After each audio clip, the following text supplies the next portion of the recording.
Okay. Good evening and God bless everybody. For those who are here already, we are just going to start. Welcome to Agape's Faith and Family Conversations one more time. We want to look tonight at what I think is a very important conversation that everybody should be having. It is the conversation about understanding our emotions, popularized in recent years with the expression emotional intelligence. So before we go any further, as usual, welcome to everybody again. And we will just take quick introductions, and then I will begin a presentation on emotional intelligence, and then we will try to have a conversation around some of the issues that arise. So let me start with you, Lady Smith. Just go ahead and introduce yourself, followed by Sir Barnett, and then we go down. Blessings and good night, everyone. My name is Claudine Smith, and I worship at Agape Missional Christian Church. Sir Barnett. All right, good evening, everyone. God bless. I'm Andrew Barnett from Faith Apostolic Ministries. I see a Galaxy 11 that I'm assuming is Sir Darwin. So if that's you, just introduce yourself. All right. Hi, good night. My name is Darwin Quinn. I also worship with the Agape Church. Yes. Yeah. There you go. That's then next I see you, Lady Melissa.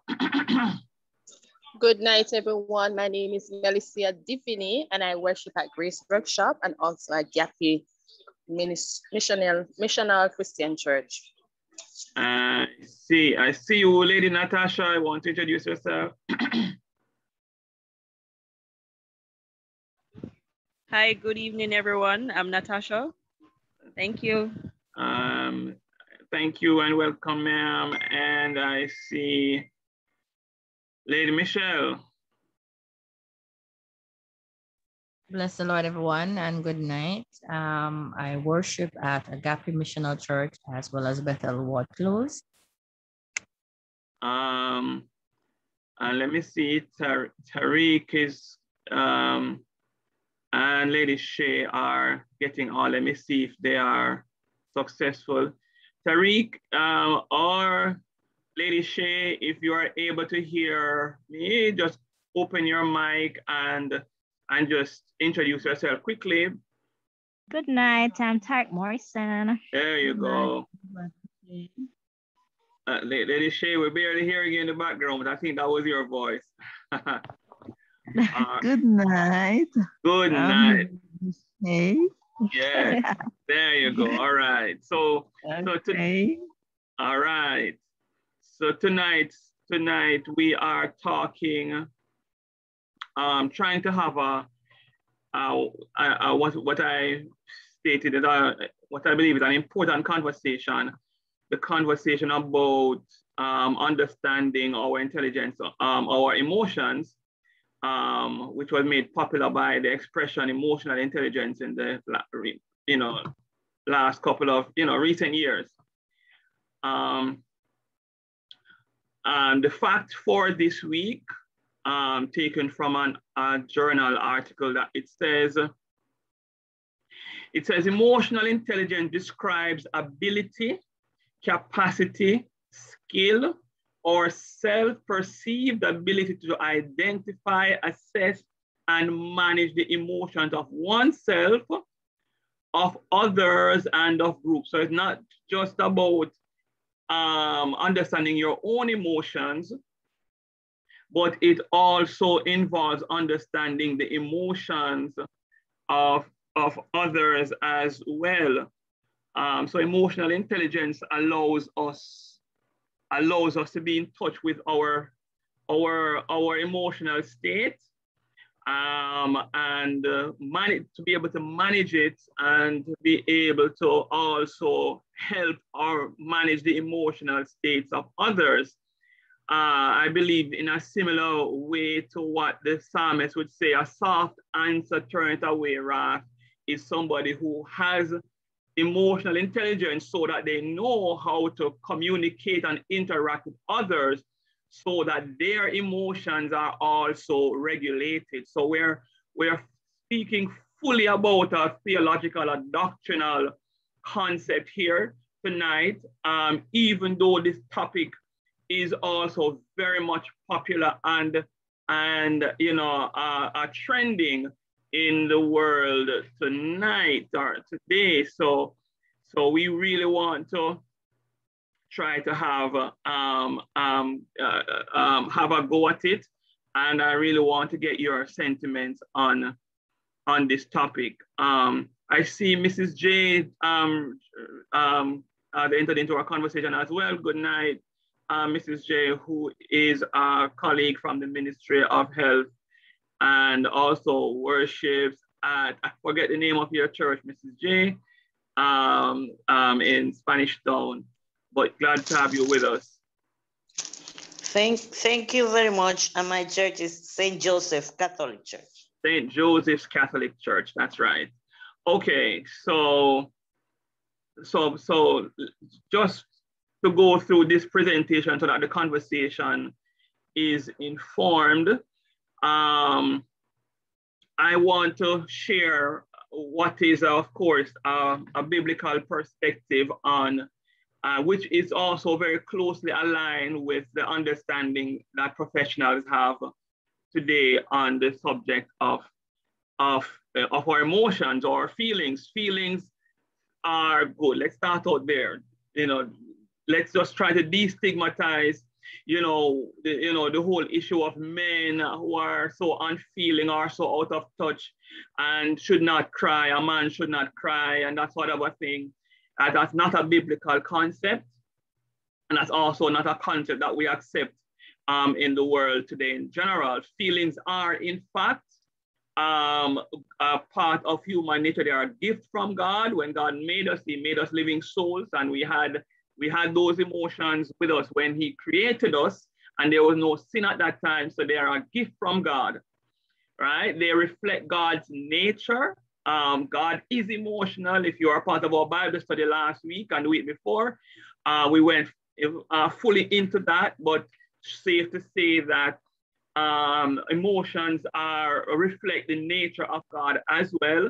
And so that's a part of how we reflect God. And they are necessary for spiritual growth. They're necessary for human growth. They are necessary for people's personal development as well. So if you are someone who is not attentive to your emotional state, to your emotion at any point in time, if you don't include your emotions in your thought, your thinking process, your planning process, your self-awareness process, you are doing yourself a disservice, and you are likely to be challenged. Put it to you that you are likely to be challenged in your personal development and in your spiritual development and your relationship with God. It is as significant as that, right? So the truth of the matter is that we need to move towards a theology of emotions. It is important. Why is it important? Look at all these emotions that we have listed here. All of them are biblical. All of them are doctrinal, and the Bible speaks to many of them, all of these at least, and in ways that we should either embrace or we should learn to manage, and to be careful that some of these emotions don't run away with us, that we may end up being drawn into sin. So if you are not treating with your emotion in the same way that you are treating with the law, thou shalt not kill, thou shalt not steal, you're only treating with fully half of what God expects you to do as a human being in terms of your ability to obey him. All right. And as I go along, ladies and gentlemen, this will be a conversation, but it can be a conversation even now. You can use the chat to chime in your comments. If the questions are coming to you as we go through this discussion, this presentation, please begin to put them in the chat or simply open your mic and share and ask questions, right? But I'm making the point about the significant, the real importance of our emotions in a biblical context, all right? So emotional intelligence, of course, that expression is not used, so put it in quotes in the Bible. There are some things that are assumed, and that the apostles in the Greek world and in the, even before that in the Old Testament are assumed, and that, people already knew. And this conversation about understanding our emotions was, 300 years before the time of Christ. Aristotle was, speaking to this subject and trying to give people an understanding of what emotions were and how we should understand them. So he writes, for example, let the emotions be, and so he was trying to give the ancient Greco-Roman world at the time, or the ancient Greek world at the time, an understanding of what our emotions were. Let the emotions be all those things on account of which people change and differ regarding to their judgments, and upon which attend pain and pleasure. For example, anger, pity, fear, and all other such things and their opposites. So the opposites of fear, the opposites of pity, the opposites of anger. So he lists some negative emotions here, but of course the opposites are love, kindness, peace, joy, pleasure, etc. And so there really was people were thinking directly about emotions even during the biblical period. So that's why Paul and the apostles, they were able to articulate concepts of bitterness and anger and love and joy, etc., and gladness, etc. So we also need to be intentional about the conversation and in a more intelligent way than we traditionally have. And the conversation traditionally tends to go something like, you're too feely, or you just ignore your emotions, man. Just stop, and just do what you're supposed to do, or you just obey God and just stop follow your feelings. It tends to be in a negative way when we have conversations about it. Even though there are so many positive emotions, we do talk about love as well, but we talk about love not in not as an emotion, but into that deep self-sacrificing concept and phenomenon. But love is also an emotional state as well. All right, so let's make that very clear. Emotional intelligence today, emotional intelligence by definition is, today is a relatively recent behavioral model, right? So even though people have been thinking about emotions from way back then, it is fairly recent that the expression emotional intelligence was coined, and it is being used as a behavioral model by the psychologists. It was not until the publication of emotional intelligence why it can matter more than IQ. IQ means intellectual intelligence quotient, the same IQ that we normally use in schools to judge students' abilities, inner ability to perform and to function. EQ was made popular in this article to be seen as something that is also and can even be more important than your ability to logically add 1 and 1 and get 2. Your emotional intelligence is also very, very important.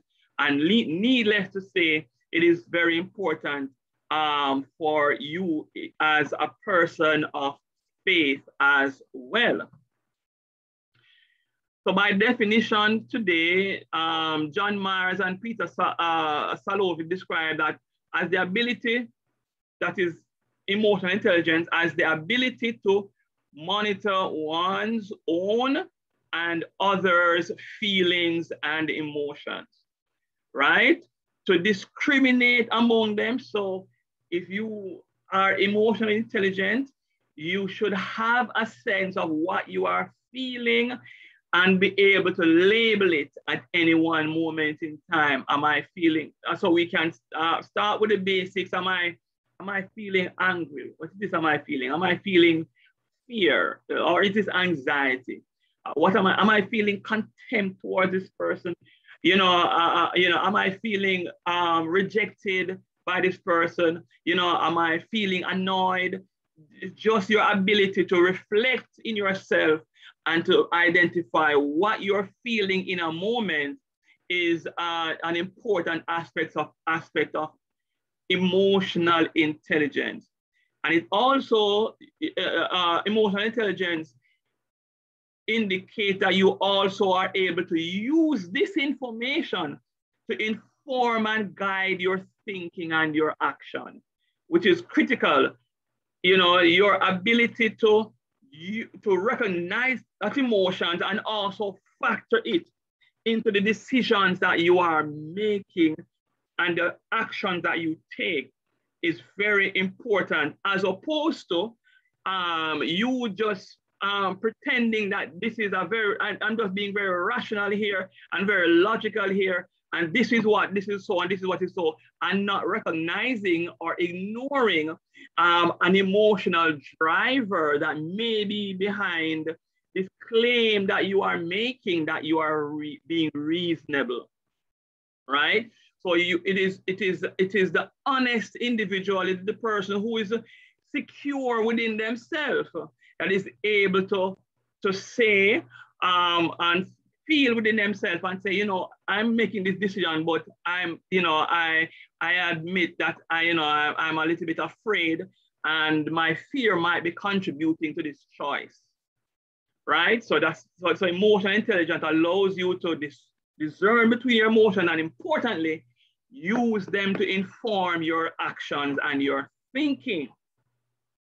So here are some critical points that, when it comes to emotional intelligence that we need to bear in mind.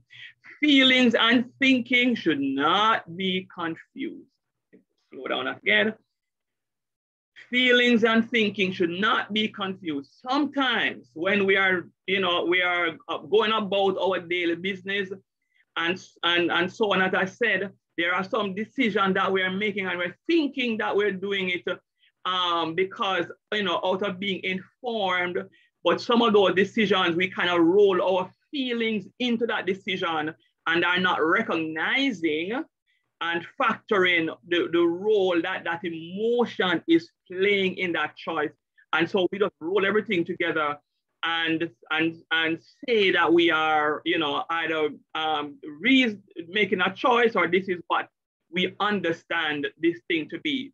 So we may make a claim that we understand something to be so, and even though somewhere deep down there's probably a niggling doubt, we probably will hold on to what we understand because of an emotion that may prevent us from really reflecting honestly on some of the things that we claim that we know or we understand. Because suppose there is a fear of being wrong. That fear of being wrong, that emotion can cause you to hold on to the thing that you believe you understand to be true and right and just and honest. And so if we roll up our feelings and our thinking into one, right, we are vulnerable to making the wrong choices. So that's one. Number two, feelings are a crucial source of information. So if you're looking to make life decisions, if you're looking to make life choices, if you're looking to understand, what to do, you must see your emotions, and I'm including here even the negative emotions, your anger, your fear, your jealousy, all of these emotions. When we say they are negative, we don't mean that they are sinful intrinsically. We don't mean that they are wrong. We mean that they're negative because they cause us negative experiences, right? As opposed to pleasure that feels good, something that is unpleasant is a negative emotion because it causes us negative, and it's not automatically wrong. So we need to dispel. The emotional intelligent person is able to dispel this myth that because that jealousy is a sin, because we pointed out in our Bible study last week that even God himself demonstrates the emotion of jealousy. And so there is a context in which that emotion works, right? So even our negative emotions are critical sources of information that we should allow our thinking to invite, not to reject, not to blot out. So somebody will use the expression, boy, I'm gonna set my feelings aside and be objective. And that may not be the wisest approach, right? Because your feelings on an issue are also critical things that you need to factor in order to make important decisions. And I hope that makes sense to every one of us here, right? So that the goal then, the approach should be not to set your emotions or your feelings aside, but to acknowledge your feelings on the matter. You may have no real emotions or feelings one way or the other towards the issue.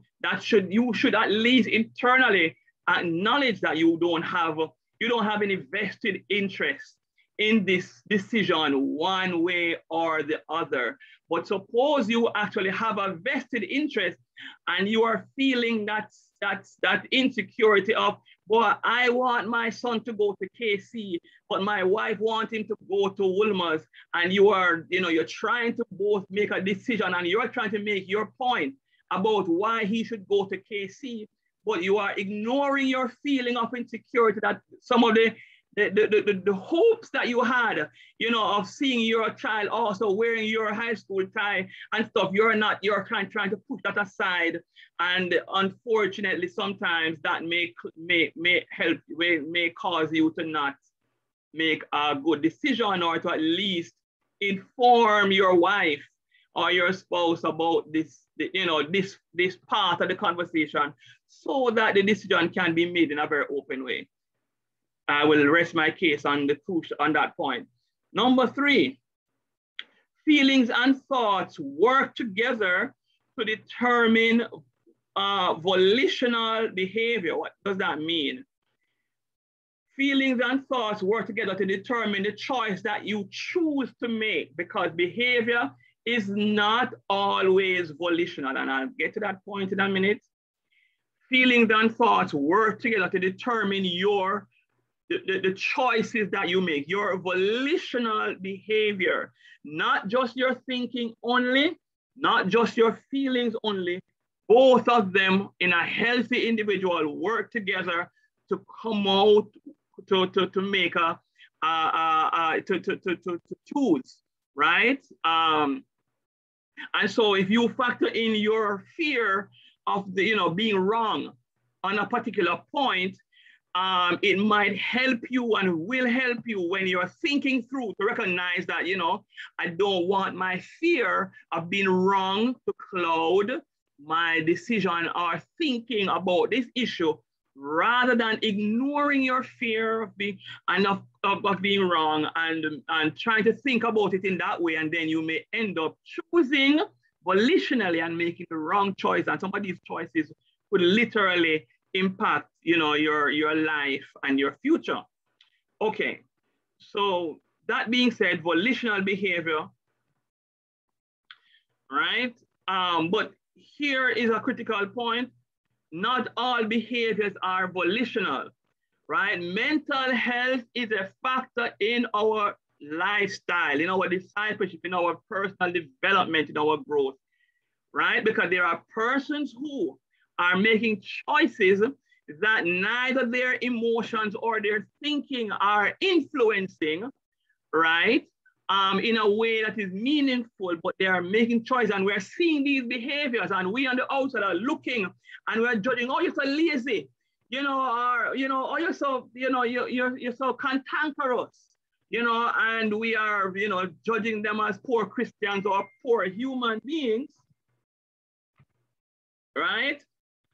And so because we are judging them, you know, as poor human beings, we need to be careful, because mental health drives behavior, and those behaviors are no longer volitional. In other words, the individual may not be making emotional or intelligent choices in those cases. And so we need to learn as people, including as Christians, that we need to be careful when it comes to judging people by their behavior alone, right?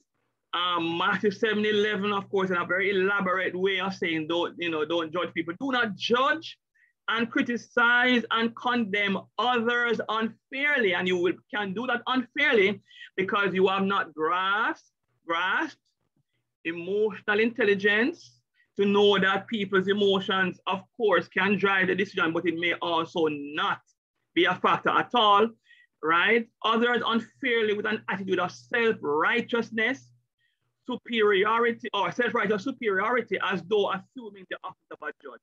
Short version, we need to be very careful because of these things, to not be swift to judge people by their behavior alone, by the words that they say alone, because people, again, mental health is that issue, and the words that they are using may not be completely volitional and may be influenced by other factors that damage their emotion, that damage their thinking. So mental health is a whole other conversation, but it should be borne in mind. Okay, so volitional behavior determines true obedience, right? And so we know that the word of God says, if you love me, keep my commandments. And this is the most critical goal of the believer, you know, to follow the Lord. Follow the Lord. So if you do not have a grasp of both your thinking and your feelings, you are going to struggle to follow the Lord truly.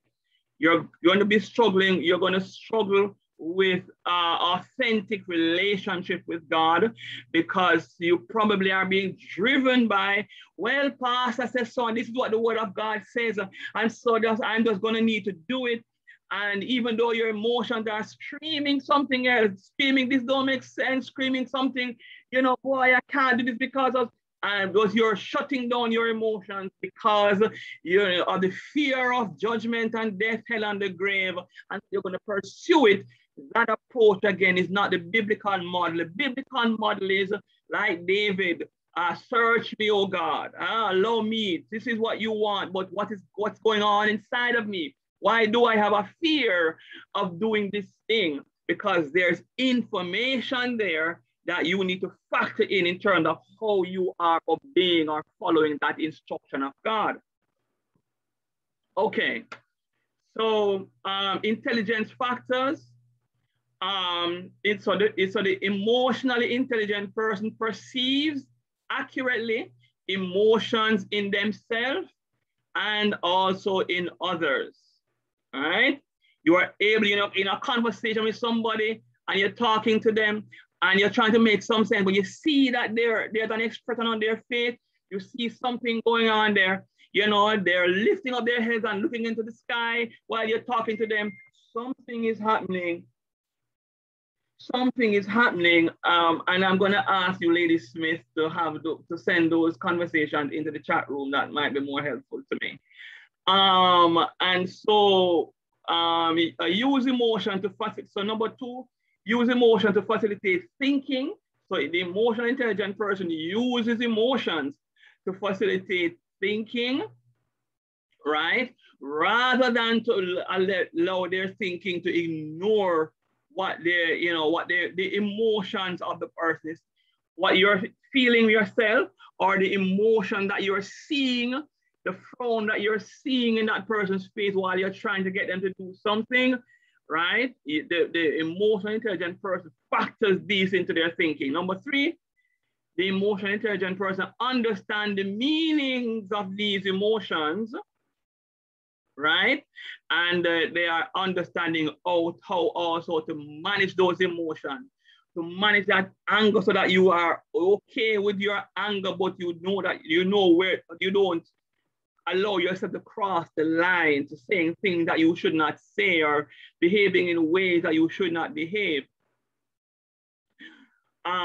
Right? So this is the whole notion of what does it mean to be emotionally aware, emotionally intelligent?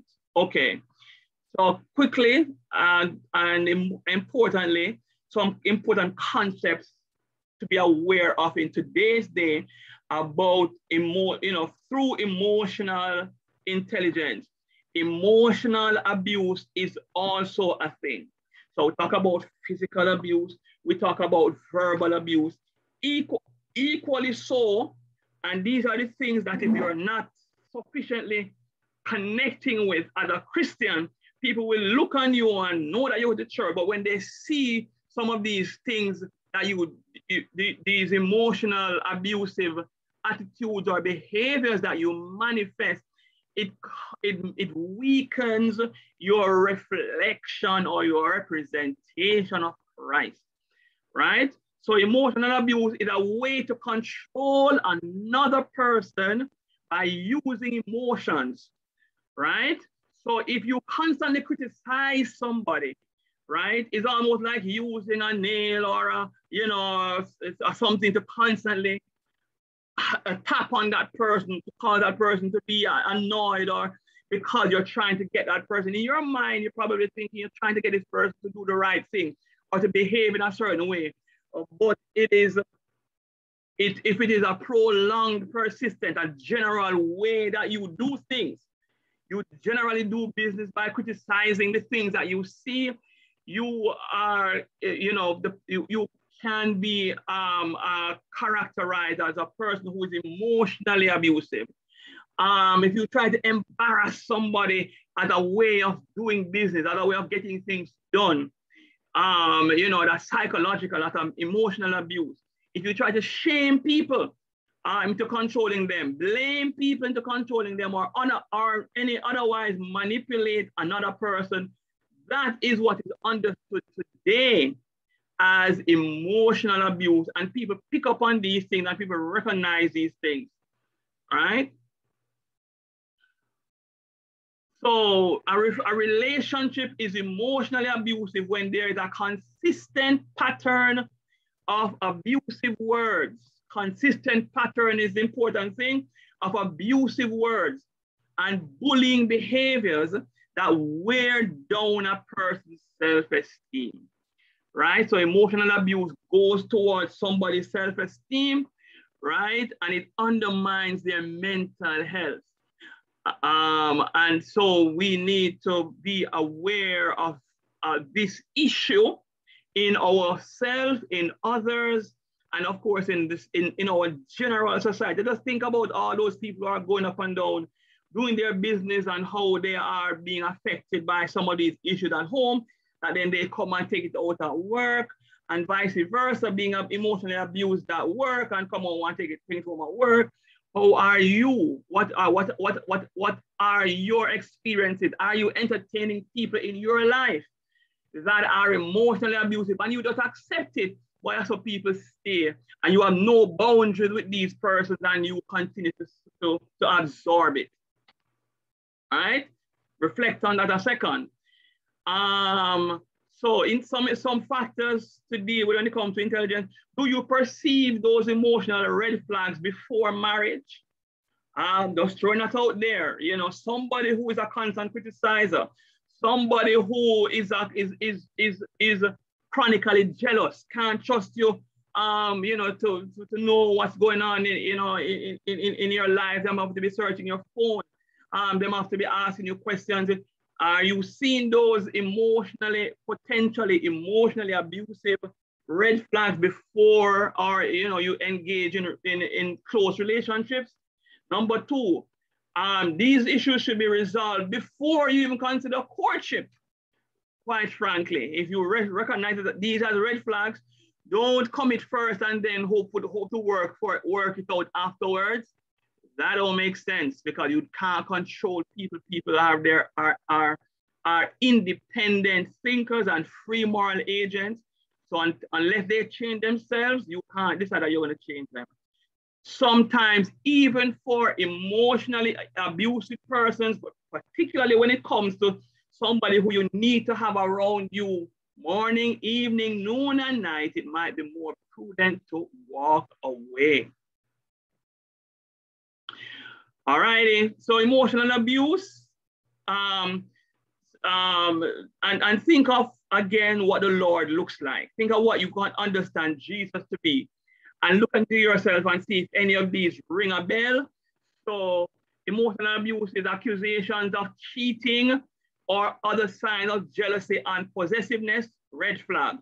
Constant checking or other attempts to control the other person's behavior. Stop crying. You're too fraidy. You're too this or you're too that. Red flag, trying to control somebody's behavior rather than understanding the root or the cause of that behavior so that you can help. Constantly arguing or opposing, you're just what we would call that in Jamaica, cantankerous. All right, always just opposing. There's nothing that you are agreeing with. You're disagreeable. All right, potentially an emotionally abusive person, or of course you may be experiencing that. You're a constant criticizer. You just can't see something that's going wrong without, boy, you can't stop. You can't do this. Why? This look ugly. The constant criticizer. And again, the key here is a pattern. This is a way that you normally do business, right? Gaslighting. Gaslighting is a term that means somebody to manipulate somebody by psychological means into doubting their sanity. So you are trying to cause the person to feel, because they're under so much stress and so much anxiety, and you're putting that pressure on them, then you're causing them to wonder if they are mentally ill. And you're using things and saying words to cause them to question whether they're mentally stable, whether they need to see a psychiatrist, whether they're fit to take care of their own children. That's gaslighting, right? Isolating the individual from their family and friends. So here's a classic example. You married to she, and as far as you are concerned, the issues in this relationship pertain only to this relationship. Nobody call your father, because this is between me and you as husband and wife. Nobody call pastor, this is not in between pastor. So you are isolating that individual into them. They're guilting them into feeling that if you go outside and share and try to get help outside of the relationship, you are being cheating, you are breaking the bonds of the marriage.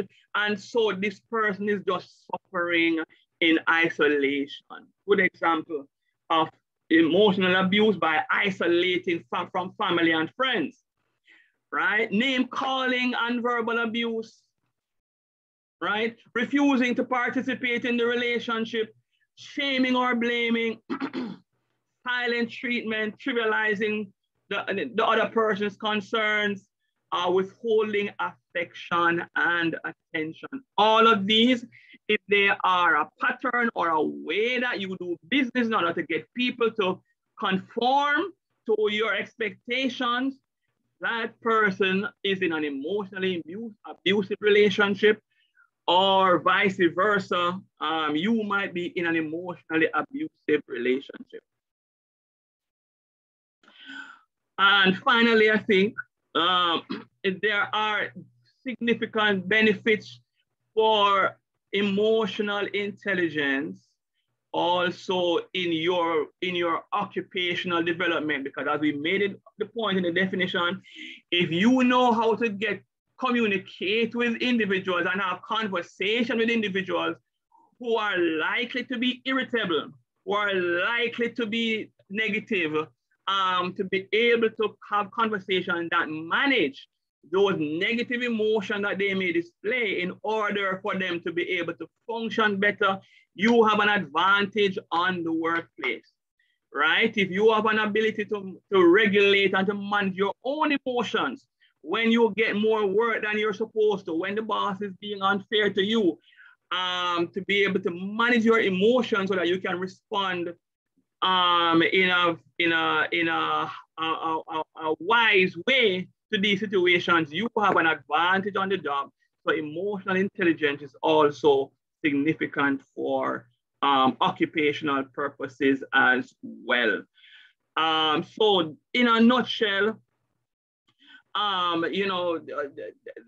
that should give you a feel of the whole phenomenon of emotional intelligence and what it involves. It is biblical, right? It involves understanding your emotion and the emotion of others and be able to manage the same, right? It helps you with critical issues such as dealing with emotional abuse, and it also helps on the job. Okay. All right. Are there any questions or anything that has arisen from this presentation or with your general understanding or use of emotional intelligence as a Christian, as a non-Christian? It doesn't matter, it applies to all of us. So let me start the conversation by asking, anybody who feels, wants to contribute. What are your thoughts on the issue of emotional intelligence? What are your thoughts on the issue of understanding and treating with your emotions in the same way that you treat with how you think about things? Lady Mel, if you're still with us, and of course you are in a working environment, you're dealing now with different people of all different backgrounds. You are also a Christian, and of course you are dealing with emotions that you're internally as well. What are your thoughts on the whole thing of emotional intelligence? Do you think it is something important to really pay attention to in your life? I see Lady Mel's mic is still closed. All right, until she is able to hear us. Lady Michelle, are you with us? Yes, I am here. I'm here. Yes. The whole phenomenon of emotional intelligence. Do you think, what are your thoughts on it? Do you think that we've given enough attention to it in church, in society in general? What are your thoughts? We haven't given much credence to it in church because we have, for the Pentecostals or the apostolics, we're classified as the charismatic or the emotional kind of person. So we make a loud shout. Some of us, when they're in the spirit, they will jump off a bench. They will also drop a groan. So some of the persons who would come into our conversation, as in our congregation, will look on and say they were either crazy or we're possessed or something is wrong with us. So hence, as we go along now, some persons would not want to demonstrate that kind of level of emotions. So we have issues here. So interesting. As we are growing and we're learning and we're realizing that there is a part of us that is God-given, that passionate nature. It has a good purpose, and the passion that comes when it becomes a vice, in other words, when it becomes something that controls us instead of we controlling it, then it becomes a problem. Yeah, well, very, very, very interesting thought. Trying to not appear emotional because, we've been faulted for being overly emotional. So therefore, emotions have taken on this negative connotation. And I'm noting the way that you used it in the context, of course, of how we respond emotionally to the Spirit of God, which again is an important thing to know, that without, we experience the Spirit of God, even it had a very profound emotional experience for most of us. But at the same time, I did not hear emotions mentioned, for example, in the context that we have used it of learning to pay attention, for example, to your emotions. Does that happen in church where we are instructed or invited to pay attention to our emotions, to use them as source of information rather than to suppress them? I don't know that seems to come up in our conversations within apostolic community. Anybody else? What are your feelings on this thought of emotional intelligence? Are we as emotionally aware as we probably should be? And is it and how are we, how important is this concept of emotional intelligence? Lady Smith, I see your mic is open. Yes, sir. As I was listening to the presentation, several things kind of ran through my mind. There was a point that I thought that I'm emotionally intelligent because you can't rile me up very easily, You're probably only one person can really rile me up pretty easily, a family member. But outside of that, I'm pretty calm when dealing with persons and such. But then I remember doing an actual assessment, online assessment of one's self. And it brought up the issue of emotions. Now I'm there very nice and say, oh, no. And I clicked and I said, yeah, I don't get riled up very easily and such. But at the end of the evaluation, I didn't score very well on emotional intelligence. And I'm like, what? And then it explained that I don't get riled up in terms of letting persons see my upset or see my anger. But what I did, what a lot of us do, is just what you said, suppress it. Suppress it and never expressing it in order to take yourself out of that quote unquote box. And I think that a lot of us, I don't remember if we've had this discussion before, but a lot of us tend to do that. I think when you were doing the conflict management, I think it came up as well.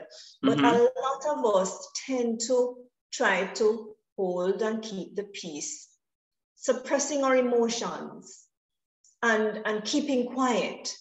And in effect, we do more harm to ourselves because we make ourselves small. And in making ourselves small, it prevents us from being who we really ought to be. So that's just my take on the emotional side. So most times people, say, okay, you're not emotionally intelligent because you always do outbursts and stuff, and that's what we use to mark it. Right. But based on what looking at the information here, the presentation, managing emotions, suppressing your emotions is probably only a part of number 4. And there are at least 3 other dimensions that we probably need to acknowledge, you know, in terms of how we are, you know, dealing with our emotions, right? So that's important, I think, in terms of recognizing that how we self-perceive ourselves emotionally.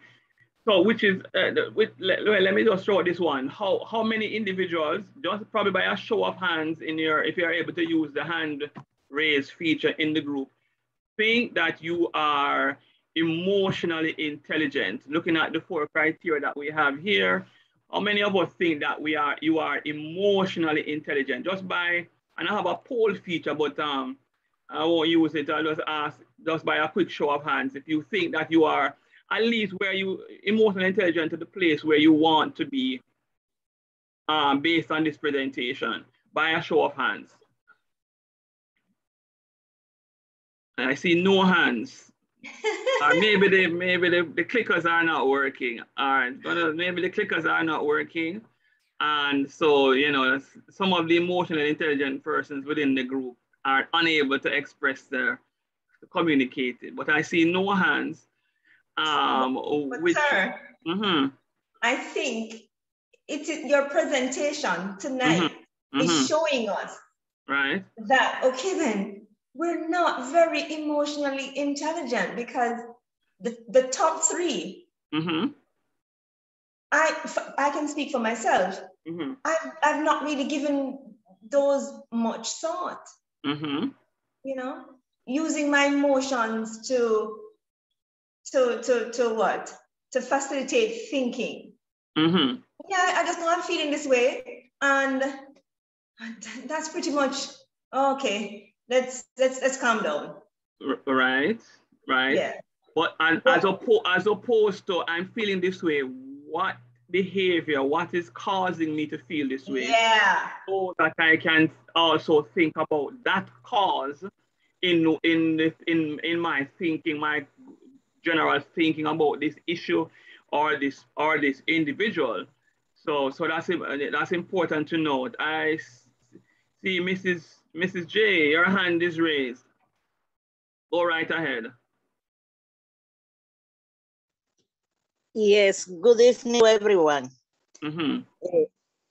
I think that what you have presented make us to think and look.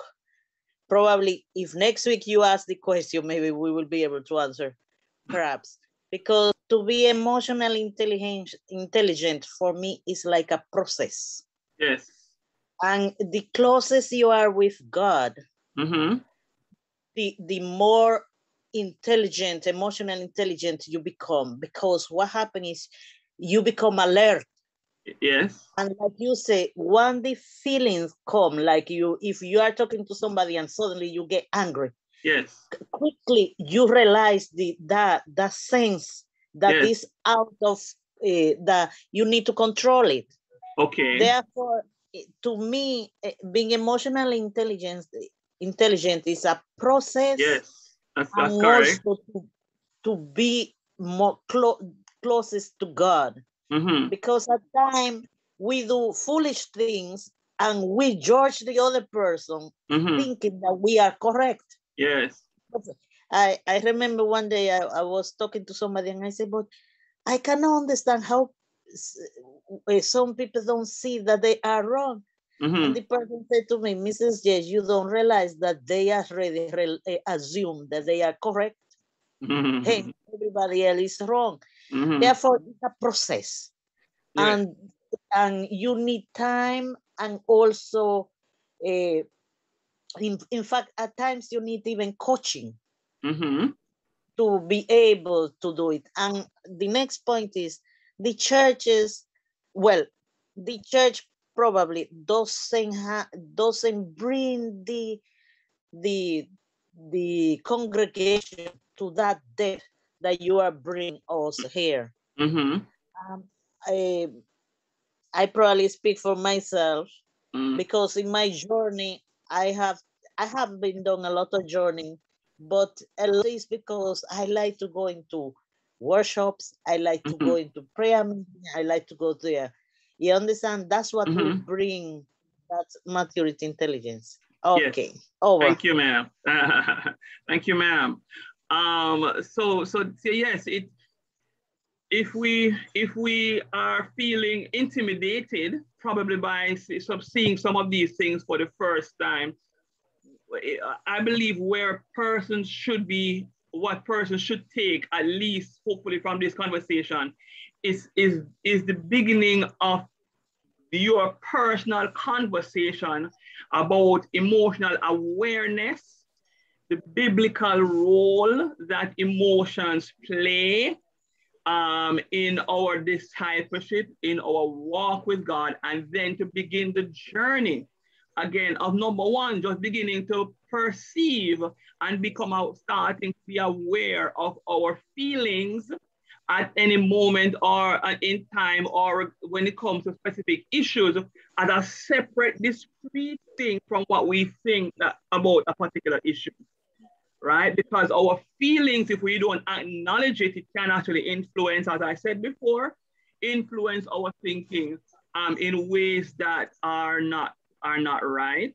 And so we need to, at least from this conversation, start to think, does this make sense to me? Is this a reality in today's world, in my life? Where do I need to go in my own personal journey as far as my own emotional understanding of myself is concerned, my own emotional intelligence? Well, Lady Michelle, I see your hand is up. Just looking at this week, I was looking at what the scripture is talking about, where your emotional intelligence is concerned. We would use that as the heart of the man, right? So there were things that were jumping out. For example, when you went into the book of Proverbs, you will have Proverbs would say to you, say, guard your heart with all diligence, for out of it will the issues of life. Right? And then you will have it where Luke would talk about us says, a good man out of the good treasures of his heart bring it forth that good. For from out of the abundance of the heart, his mouth is going to speak. So your emotional intelligence also is lined up on what you're hiding in your heart. In other words, what you're thinking on, because what you're thinking on is going to be perpetrated in your action, right? So if it is that you are saying one thing and your action is doing another, that means that you're not in your sound mind. Or you are not in touch with your feelings. Well, right? Honestly, when we say not sound mind, we're thinking now, of course, of a mental condition. So this is correct. Not in your sound mind, meaning because it is not sound in thinking. That is exactly to ignore your emotions when it comes to your deliberation over a matter. Right? It is not sound in thinking. So then the conclusion is going to be unsound, and then your behavior is going to be different from what you probably feel. All right. And so you're correct. But just to clarify, right? And that's important. Okay. Anybody else? I mean, do we think biblically, that this is a subject matter that we need to give careful attention to and begin to reflect a little bit more on it from a Christian perspective, again, as opposed to probably the traditional approach that we have taken, where it becomes a side issue, or we are not discipled effectively into factoring our emotions into our spiritual growth process. Lady Mel, I see your mic is open. Sorry about that. I'm having issue with the internet. It's going in and out. Sorry. No problem at all. So, Sir Andrew, what are your thoughts about this entire phenomenon of emotional intelligence? And where we are at, and probably where we need to be going with this thing. Well, good night, everybody. Let me say, Sir Smith, based on what you have presented, I think it disqualifies me completely of being emotionally intelligent. It disqualifies all of us, my brother. Welcome to the club. I'm looking at the screen right now. It says, use emotions to facilitate thinking. I just don't do that, period. my actions are based on, okay, let me weigh the pros and cons, the advantages. And so I arrive at my decisions. It must make sense. It must be logical. Right. And it must put me in an advantageous position. Mm-hmm. You know, that's my thing. And largely managing emotions to me equates to suppressing. Right. Unless it is disadvantageous to do so. Right. All right. So that's my answer. I think I'm largely right. And wouldn't you say that that is how we are socialized in general? Not, I mean, not just in church, but I mean, even as men. And that's it. And that's the issue because, and I'm just because somebody mentioned earlier about what goes on in church, and something that I see is, and it's particularly common, I don't want to say in the apostolic church, where members are manipulated by leaders. There you go. By to drive fear into them into obedience. So I'm glad you're running to it. You know, emotional abuse. Even though they might not see that way. Right, that's what I'm saying. You know? So and in most cases, everybody probably knows somebody who is just criticized, like they're just constantly finding some fault or something, and we just accept it as, boy, this is how this person stay, but we don't really treat it as elevated to the level of abuse. Yeah, you just downplay it.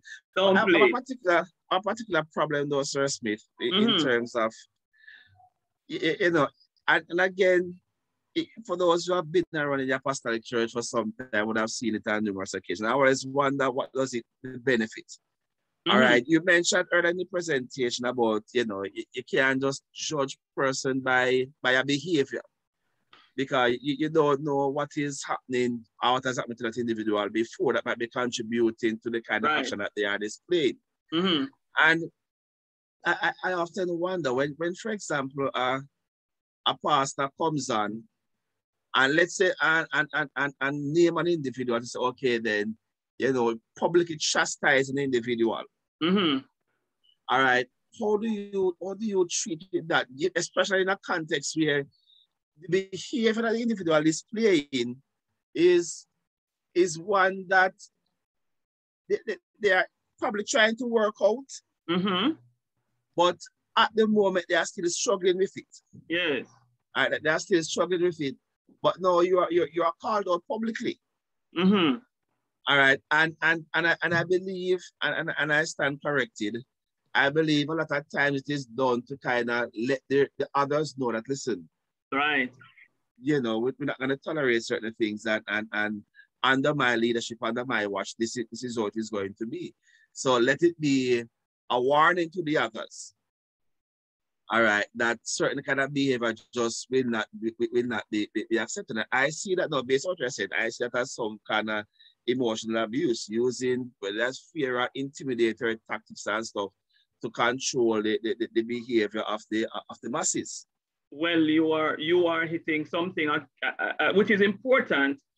And again, if it is a pattern. So if you are in a church where the pattern of keeping somebody to conform, you know, to the word of God, or to conform to the rule of the church, where the pattern is to guilt them into obedience, or the pattern is to fault people.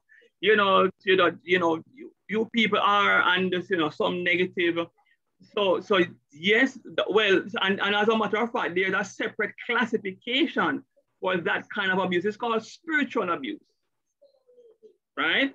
So it can, if you're not careful, you can fall into spiritual abuse by using somebody's fear of God and insecurity about their relationship with God to manipulate them into doing things that you believe that they need to be doing, right? As opposed to, because there is in fact an alternative. There's a more Christ-like alternative, right?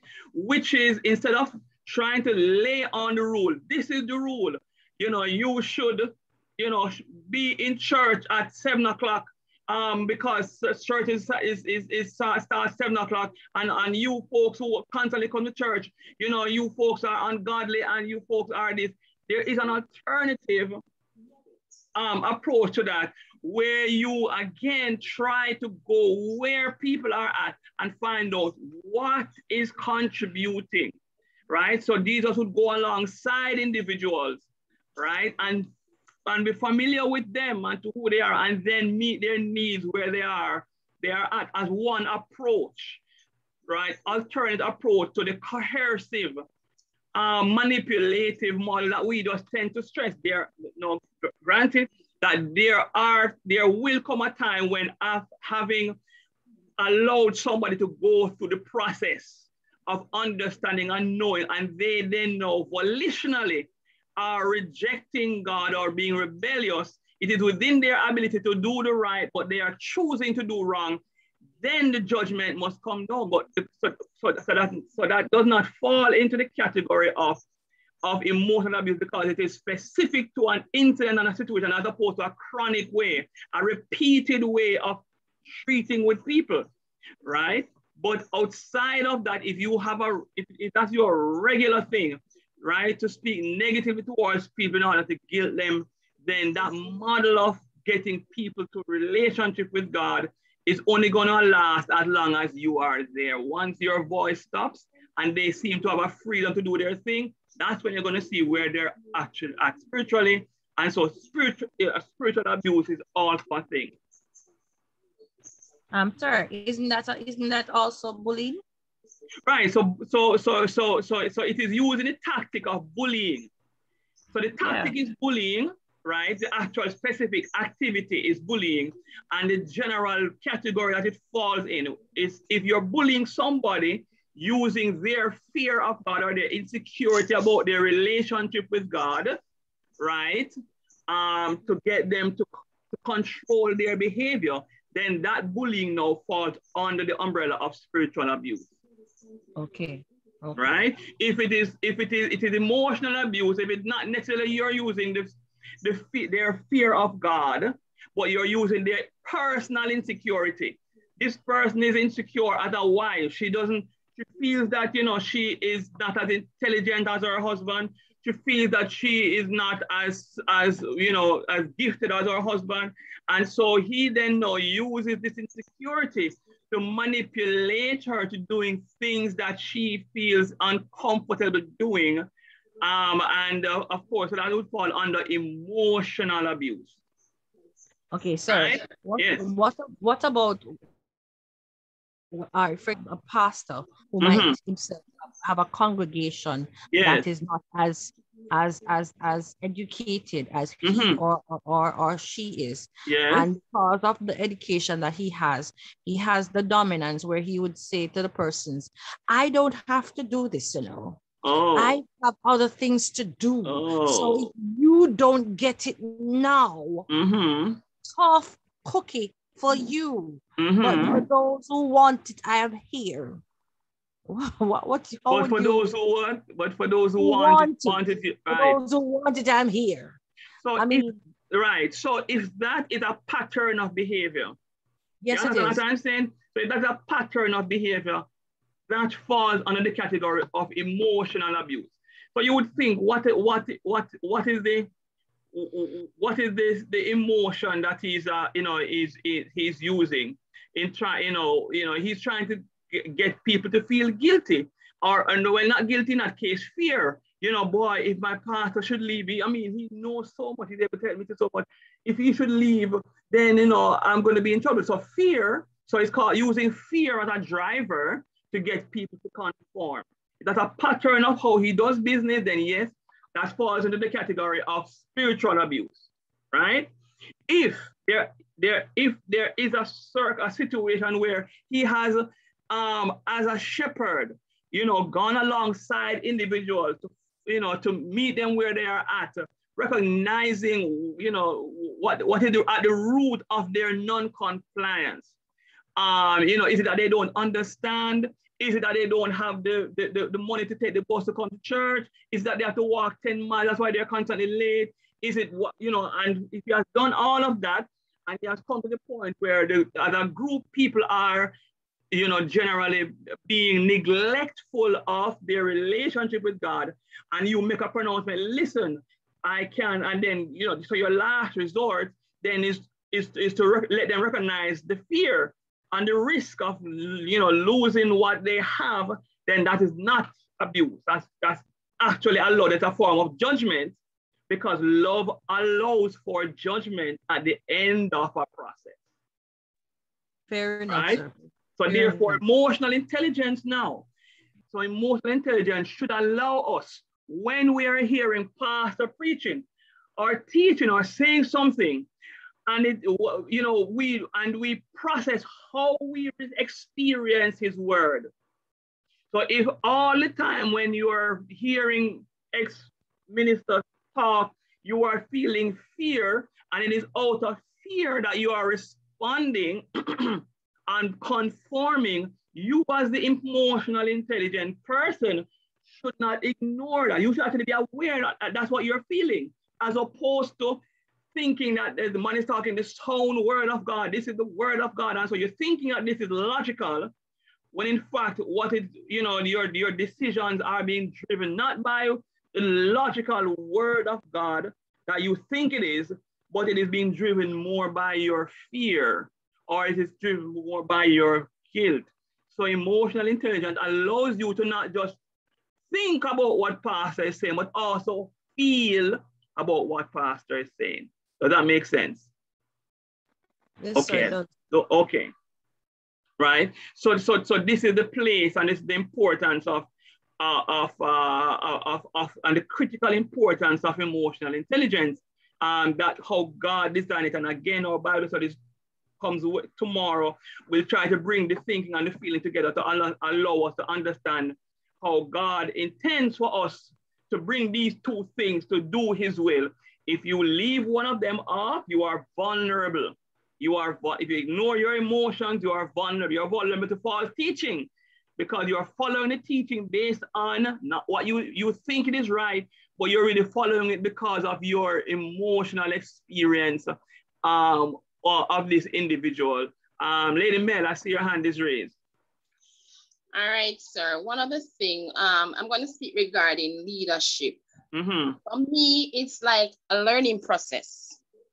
Mm-hmm. So emotional intelligent leadership, you have to be, one of the things that I learned is that you have to be self-awareness.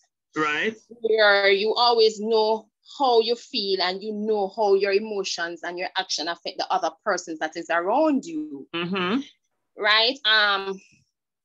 Also being self-aware when you're in a leadership position. Yes. It's also having like a clear picture where you can know your strength and your weakness. Mm-hmm.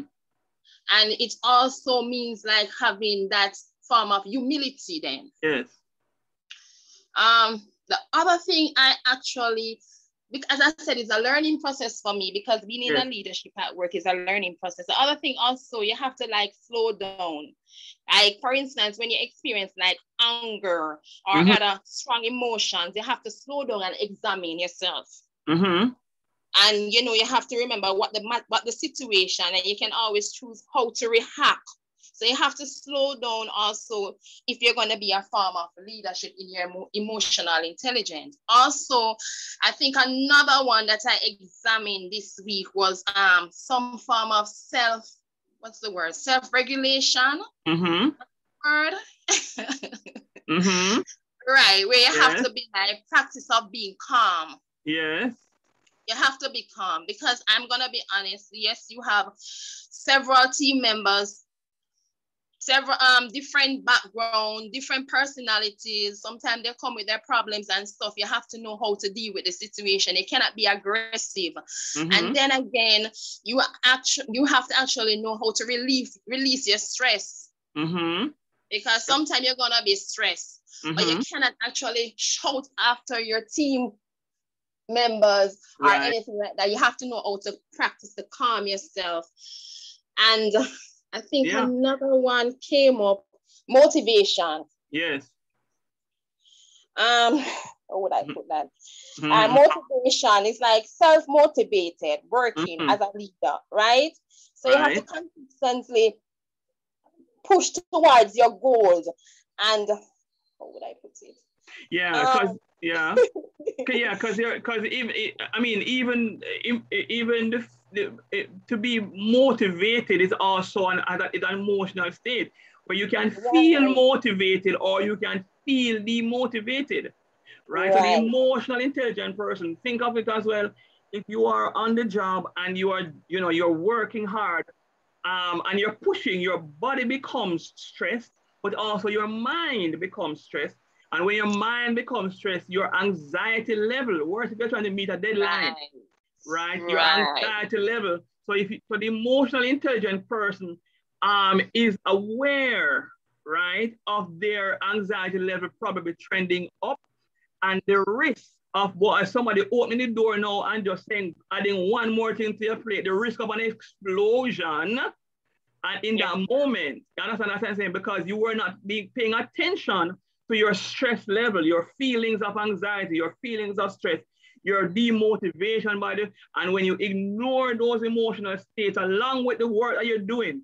So you're thinking about the task, but if you think about the task alone and are not paying enough attention to your emotional state in doing the task, you may end up again negatively affecting your work environment. You may end up losing a job because you don't explode because somebody the straw that broke the camel's back came and you didn't realize how anxious you were, right? So this is just to let us be aware of the importance of being emotionally aware of ourselves, being aware of the risks, the risk factors, so that if you're going to go to do intense work, maybe you might need to separate yourself from people just in case, separate yourself from the kids, because you're going to snap at those kids if they try to they open the door and disturb your work, and you know that you're going to probably be a little bit anxious. That's how emotional intelligence helps us to function effectively. All right, does that make sense? Yes, sir. Yes, sir. Yeah. But again, to the general issues again related to emotional abuse, spiritual abuse. Sometimes they may seem benign, but the emotional intelligent person again is to recognize the experiences, how you're experiencing somebody. If you constantly experience somebody as a criticizer, you are over a period of time, you are going to want to avoid those individuals. And you're probably not even aware of it. You're just going to want to avoid those individuals.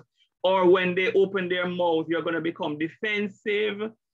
So it's going to affect the quality of it might not be something, that you're going to want to give out the ring. Or in some cases, you might end up, giving up that ring, right?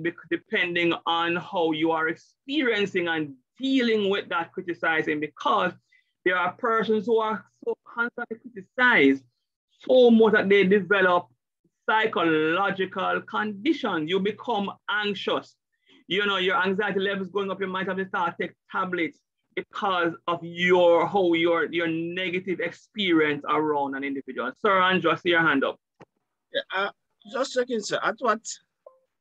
And I'm thinking of some of the examples that you would have given in terms of what emotional abuse is and how it manifests itself. Mm-hmm.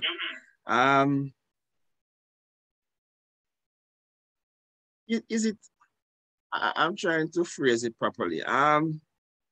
If you take, for example, an individual that is, as I've seen persons being accused of, that have been abusive or various other factors. But sometimes the individual that is making the accusation, all right, I'm wondering sometimes, is it that the person is abusive, or is it a case where you are having gone through certain experiences in the past? You're hypersensitive.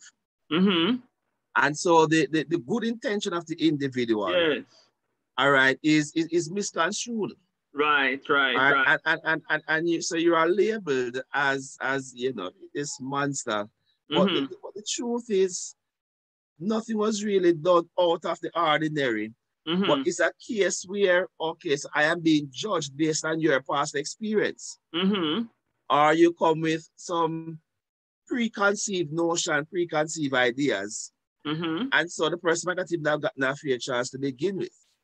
Because you already formally, your notions of who the person is and what to expect and stuff like that.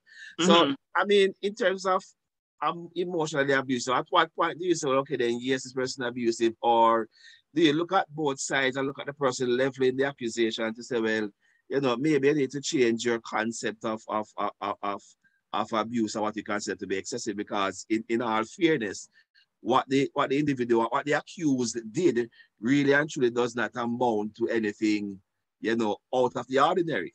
I don't know how do you draw the balance between the two. Yeah. So if I understand you correctly, trying to draw the line, or So let me just say, if I, again, most people who are emotionally abusive are, of course, don't see themselves as abusive, and as a matter of fact, probably see themselves in a role of needing to, because this person is so lazy, for example, that they need to be constantly calling them lazy and not now gonna come out of their life. Okay, too lazy, man, get out of the bed. And so morning, evening, every morning, or that's your pattern of dealing with this person, because this person you perceive to be lazy.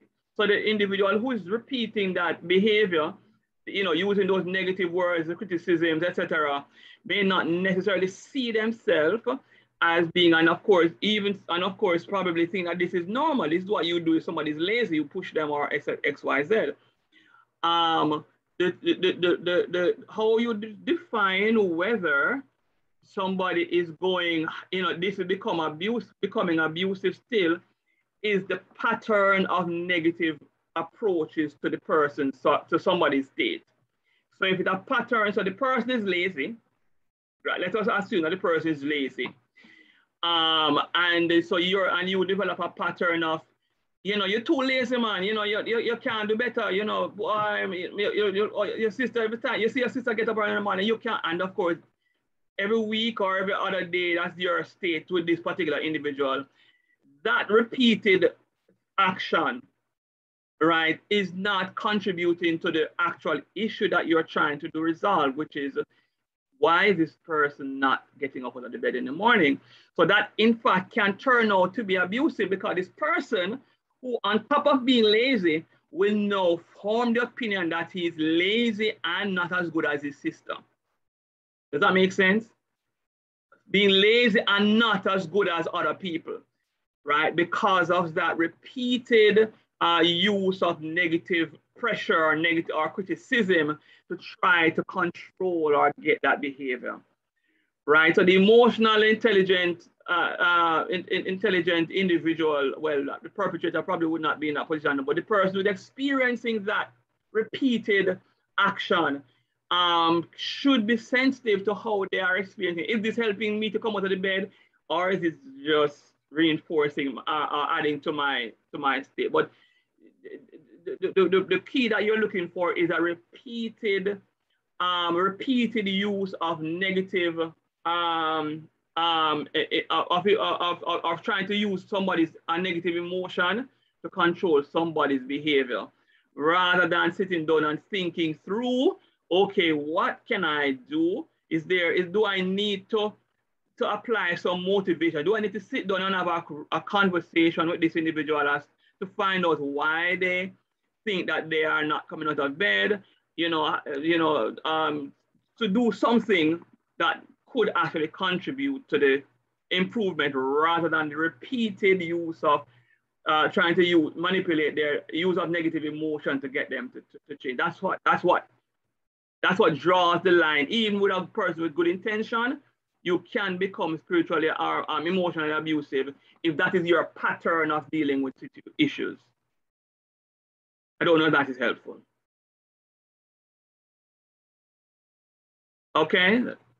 Sir Barnett, does that make any sense? Somewhat. So you're saying that it has to be, a pattern has to be established. Right, a pattern of trying to use a negative emotion. Say something to get persons to experience a negative emotion, to control them. So that's the goal.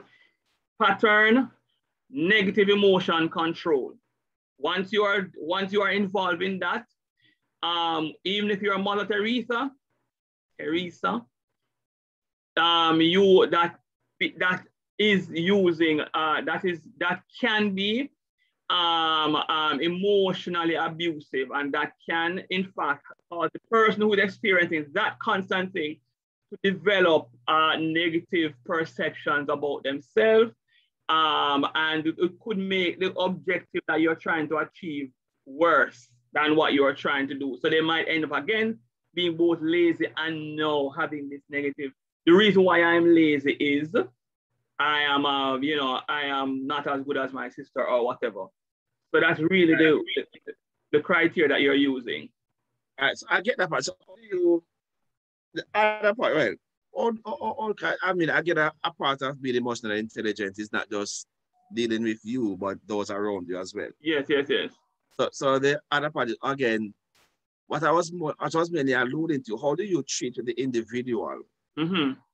Or do you treat the individual that is I'm trying to find the word. In Jamaica, I say them puny. Okay. All right, and they're easily offended. Yes. And when the truth is, the action of the individual really doesn't amount to anything much. Okay, but they are sensitive, overly sensitive. Right. What do you treat those? So let us say the person who is the dominant individual is being accused by the overly sensitive person of being X, Y, Z. The conversation needs to happen rather than feeling what's that word now? Feeling accused. The emotionally dominant person should recognize that a conflict exists and take it through the conflict process, as opposed to deciding that because this person is overly simple or sensitive or puny, that it's because they're puny, so therefore nothing no wrong, and they're gonna continue with your approach. That person who is overly sensitive or puny, as it were, when they say, you're talking too loud to me, or when they say, you're too grouchy, or whatever it is, the fault that they are accusing you of, you should allow them to, go further by saying, that's not really what I meant. Starting the conflict process, that's not really what I'm hoping to do. Why do you say that I am? And allow the person to begin to express and narrow that feeling. Your goal is to try to get them to bring that feeling to a behavior that they are seeing or that is being repeated, and that is causing them this feeling of being pushed or pressured or whatever, so that a rational conversation can be had.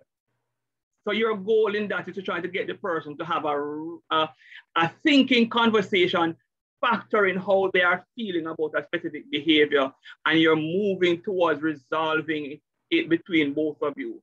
That is the emotional intelligent approach, right? To try to get calm conversations, rational conversations now, but that rational conversation is factoring in what this person is feeling and why this person is feeling it, so that then you can then both agree on what the goal is.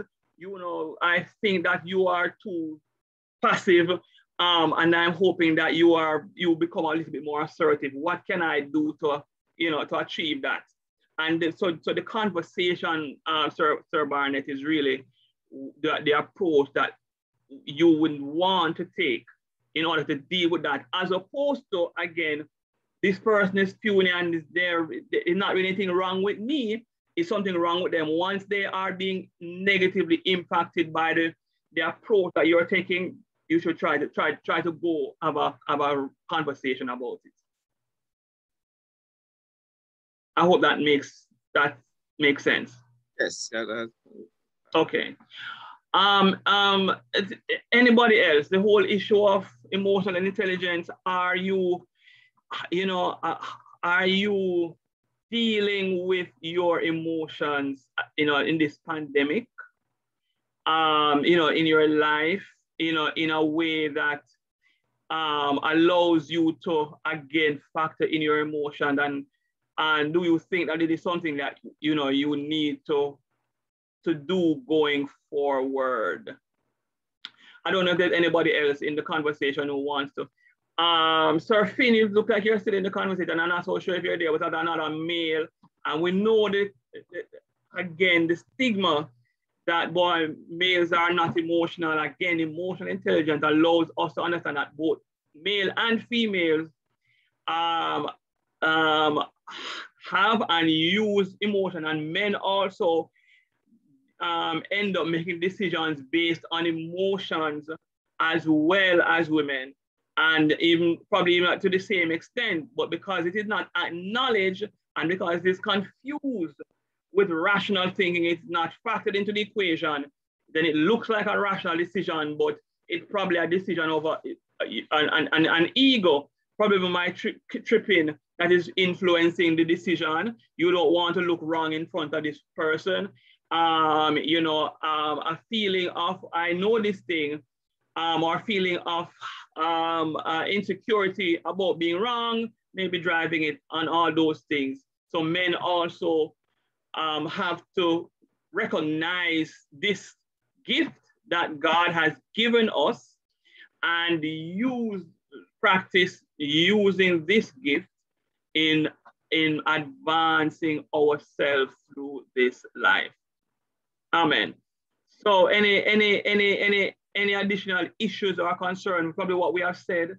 I know that many of us know somebody who is being emotionally abused right now. It's not us ourselves, and probably need now to pay a little bit of attention to it, to recognize that your peace of mind and it could be affected by your not being aware of your emotional state. Anybody else on emotional abuse before we close out this evening? All right, sir. Mm-hmm. I was listening to what Brother Barnett was saying, where the person would be, in our word, puny, based upon how they would interact. And you said that he must go forward into resolving it through the conflict process. There's another section that had triggered in my mind when he was talking, because I was listening to the fact that he was saying the person may have previous experience of abuse, and because those abuse of feelings were not really dealt with, when they may have left the situation but now going into a different environment, and then based upon their hurts that were not addressed, and when he might be saying something to that individual, it comes off as what was happening previous time, and that is not the intent. Yeah, so and that's a very important point. And I mean, an example of a woman whose father always shouted at her, or spoke to her in a way, with a voice that when he spoke, she felt fear, she felt ridicule, and then of course she now gets married, and her husband, who probably is talking at his normal pitch, but it comes off as low to her, then she's reacting in a way that is defensive and overly, probably accusing her husband of being like her father, who was always abusive to her in this way. So she's then oversensitive. So those scenarios do occur, and again, it is the conversations that tend to bring out this person's weaknesses, this person's issue. So it may not be, of course, the issue with the husband, but it's the conversation that is going to help the wife, for example, to probably see that what the husband is doing is not abusive, or he may in turn recognize that, okay, this is not wrong, but because of my wife's sensitivity, she's experiencing this way of mine trying to correct her, or this way of mine trying to correct her, talk to her in a negative way. So instead of doing it this way, which is not wrong, but it is difficult for her to handle, I'm going to do it differently. But in the conversation still, Lady Michelle, that helps both persons, right? Because the spouse now, this wife probably will end up recognizing that she now has an emotional issue that she may need to get some help with, right? And develop some anxiety over every time she sees a particular thing happen. So let us say it is, you know, going away. This husband is going away. She can't be alone. She has to be there. Why can't she be alone? She's feeling anxiety when he's going away. Why can't she? Because her mother abandoned her, or her mother kept leaving her into this house.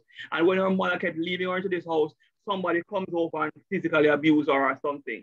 So she now has developed a pathological condition that is now affecting the relationship. It is the conversation that helps to identify those issues, and then the proper help can be sought, as opposed to ignoring the feelings. That's what I'm saying, ignoring the anxiety. So she's clearly having anxiety, and the husband recognizes that, listen, but you know, I'm just going across the street, staying at the house, and you know, because it is irrational. She's behaving irrationally, and so he needs to be the rational person to stand up and say, listen, staying at the house, I'm going to go and so on. So he is neglecting, and you know, the emotional dimension to the problem, where, okay, he, as an emotionally intelligent person, perceives a pattern of his wife's anxiety relates to a particular behavior.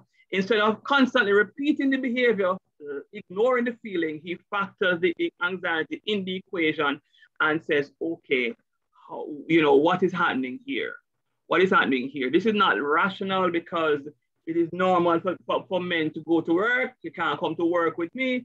So, you know, what is triggering? And then the conversation again would probably have brought out the why, the root reason. And so that is important. That's the root, that's the way to respond and to factor in emotions in the thought process, in the conversation process, so that you know, we are better able to solve some problems that we have not been effective at solving by just, yeah, this is irrational, so I'm going to stick to the irrational. And you need to you know, pick up yourself. You need to toughen up. You need to, you know, you need to stop crying. You need to, yeah, that probably we need to take a different approach. All right, sir, there's another issue. For example, if the woman you are going to have a conversation with another female, and it's via WhatsApp, and you would not, for the sake of courtesy, say good morning, you would just start the conversation. All right, the breadfruit is under the tree, please pick it up on your way to work. And then the person would say to you, can you just say good morning? And your response to the person asking for you to just be courteous would be, that's why I could never marry you, you're too petty. How would you then? Right. So what occurred is a straight move from a person's behavior to a recommendation for another behavior. The actual emotion did not factor into the conversation. You realize that, right? So you actually felt, or the person actually felt something. The person felt, what would be that feeling? You know, somebody not courteous. So you feel whatever that emotion is that you would feel if somebody is not courteous. And that's nobody can tell you how you need to be, but you know that in how you were raised or you were socialized, it is disrespectful to not greet somebody before you engage in a conversation. So therefore you acknowledge within yourself, you know, boy, I don't know what this person is thinking, but I feel disrespected when somebody, even a WhatsApp conversation, does not acknowledge or greet me before they engage me. So that's you. It doesn't matter what the person feel, or if they feel like you are petty or whatever, you at least own your identity and recognize that that's a value. That's something that is of value for you. And therefore you share, I feel disrespected, or I feel something when, somebody's having a conversation with me, just having a conversation with me and without greeting me, saying hello. And really, and that's where the conversation begins right there, right? The person then may respond exactly as you're saying, but at least they would have been informed and probably recognize that it is reasonable for normal people in our culture to say good morning before they start a conversation. That's what I'm saying, because you actually were vulnerable. Instead of you're trying, because the approach that you took, maybe, you're trying not to teach them. So that puts you in a psychological position of power, and then they might become defensive. What you got, that response that you got was a defensive response. In order to minimize the chance of a defensive response, that's how it's important to engage and to at least bring your feelings into the picture and own your feelings, right? So the person may continue to do along the same line, but the wise approach would be to actually own your feelings, to let the person know exactly how you're experiencing them in terms of that behavior. And you can leave it there, because guess what? The next time that you just leave it, even if you just leave it there, the next time they do that and you don't respond, they will know exactly why. And they didn't raise a conflict. They just know that you're not real, you feel disrespected, and they might more likely to adjust themselves because they're not in a position of being defensive towards you. You're not schooling them. You were vulnerable to them, so now they see themselves as being in a position to serve you or to support or to help you, if that makes sense. Yes, sir, it does. Right. So that's a good example of a common way that we kind of leave out, just run over our emotions and leave it out of the conversation process. And then, of course, it has a negative effect on the outcome of the conversation. But bringing it in there, again, it's, the world is clamoring now for more and more men who are willing to be emotionally vulnerable in that way, because we kill off the woman them. Because the woman them, so them are going to leave with all kind of story. So this is part of that process as well in a similar way. Sir Barnett, your hand was up? Yeah, you just mentioned it just now. I'm thinking moving forward, how does, especially males, because we know the Jamaican context, we are socialized to be anything but emotionally intelligent. All right. And even when you attempt to identify and to recognize emotions, you are usually labeled as a sissy. Yes. And all of that type of connotation. So how does one begin then to get to that state now where the male, as I just said, is willing to be vulnerable, is more aware of his own emotions and can respond accordingly to the emotions of others, given the context of society in which we exist in, which sometimes you are ridiculed for such. Right. So there is a social context, how we were raised in the world, in sin, in the secular world. But then when we come into, and not to say that it's only Christian, but I'm using the recommendation for us as saints, that we are moving from a secular culture and a secular identity, because the secular identity says men are, right? And men don't cry and men don't, which we know is wrong and deceitful. And now we are being transformed by the renewing of our minds. So you are now shifting to a new culture, which is the Christian culture that accepts your identity as reflecting the image of God. And we know biblically that God is both thoughtful, a thinker, intellectual, as well as God feels, God senses, God has emotions. He laughs, he weeps. Jesus wept. Can you imagine Jesus had a big man and him weep? So therefore, we now need to to first of all know what the image of God is, which means knowing who we are as both seeing and feeling, and then need to find security, be secure in ourselves, in who we are, right? And then know if you are secure in yourself, it buffets you now, it buffers you now against the ridicule, right? It buffers you now because now you're shifting from the caveman to the intelligent man, the thinking man. Right? That's what I'm saying. So that now you are able to assess that other person's emotion as well. Your emotional intelligence says that this person is ridiculing you, not because there's anything wrong with you, but they also have the same insecurity. And so are able now to, with a clearer mind, process somebody's mocking. Somebody's mocking you. If you become sensitive or overly sensitive to somebody's mocking, it means that there's an insecurity that you have about yourself that you need to address. Why am I so bothered by this person's mocking? And deal with your emotional state. Why do I feel this way? And try to find the root cause so that you're operating the way God intended for you to operate, as somebody who interprets his feelings and thinks about his feelings in order to secure himself. And then when you are secure, so as we had the conversation last time about, metrosexual, why, you're now feeling comfortable going and getting your pedicure.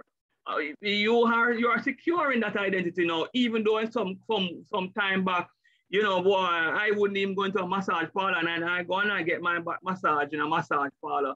Whereas in a different culture, that might not be accepted, but you somehow have managed to achieve security in that behavior.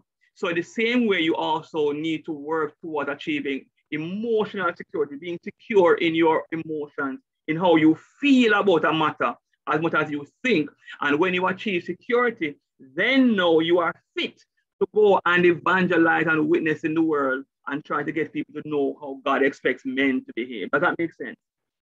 So this is where we need to go. We need to accept the different culture.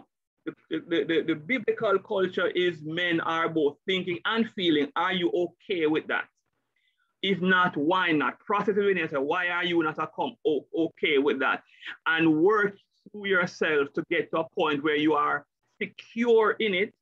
And once you get to a point where you're secure in it, then no, you can take those approaches to have a conversation with people. So as Mrs. J says, it's a journey, but this journey first of all begins with appropriating the word of God properly as far as this particular concept is concerned. What is God's plan for my emotions? How does God intend for me to use this gift? And once you begin to think to that, you're logically going to come to a place where emotions had a place, a meaningful place in your life, than to be suppressed or to be ignored because you're a man. Amen. Does that make sense, Andrew? Yes, sir. Yeah. So, in wrapping up this conversation, I think the takeaway, and this presentation, I will add this particular presentation, for you to kind of mull over. And this again, this is the Psalm 130, this is the reflecting, self-reflecting. Wow, how have I been using my, emotions, dealing with my emotions? In navigating my way through life, have I been using it as effectively to my advantage? What is my emotional state? Now, do I have things that I need to deal with? Emotions, unresolved emotions that may be influencing my life choices and that kind of a thing. And begin to think again in emotional dimensions, as well as, I know you can't unbalance the scale, because if you begin to think more emotionally than you think intellectually, then again the scale becomes unbalanced. the scale becomes unbalanced and you might end up again not achieving. So God's model is I am both a thinker and a feeler, and my emotions are superintended. My emotions are reflected upon by my thinking as well. So any other points to raise in closing on this conversation? So this will be on the website, the presentation, as well as this recording, as well as a summary. And I think the takeaway again is for us to at least know, appropriate in our own selves, our identity as emotional, as persons who are emotional and use emotions and can use emotions to advance our life. It's an advantage to your career for those of us who are working people. It's going to be an advantage to your relationships, right? Because we're dealing with a lot of people who are not connected to their emotions as well. So the sooner you begin to connect intellectually with your emotions as well, it's going to be an advantage to your relationships, and it's going to be an advantage to your own personal sense of well-being going through this very difficult time. And of course, it's likely to get worse because as we draw closer to the return of the Lord. So if there are no further comments, questions, thoughts, God bless you all. And thank you for the conversation. And I hope that we will move forward to being more as emotionally intelligent as we are intellectually intelligent in life. You can feel free to open your mics, greet somebody tonight before you go. Good night, everyone. Have a blessed night. Take care, Lady Mel. All righty, that's it. Okay, moving on. So with no one else okay to say hello or goodbye, we say good night and God bless you all.